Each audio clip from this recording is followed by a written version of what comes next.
ప్రతిపాదించిన కొత్త రాజకీయ పార్టీ తెలంగాణ రక్షణ సేన పేరుపై కేంద్ర ఎన్నికల సంఘం కీలక నిర్ణయాన్ని తీసుకుంది. ఈ పేరును మార్చుకోవాల్సిందేనని స్పష్టం చేస్తూ ప్రధాన ఎన్నికల కమిషనర్ కవితకు అధికారిక లేఖ రాశారు.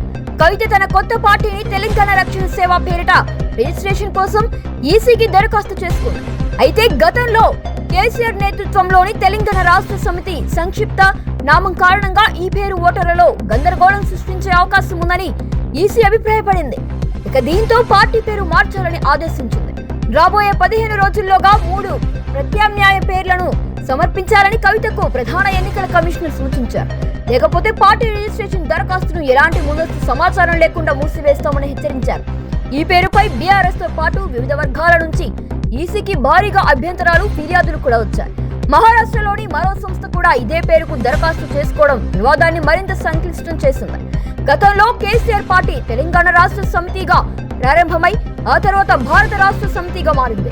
ఇప్పుడు కవిత మళ్లీ అదే టీఆర్ఎస్ సంక్షిప్త నామంతో కొత్త పార్టీని ఏర్పాటు చేయడంపై పలువురు అభ్యంతరాలు వ్యక్తం చేస్తున్నారు. ఈసీ లేఖపై కవిత ఎలా స్పందిస్తారో వేచి చూడాలి.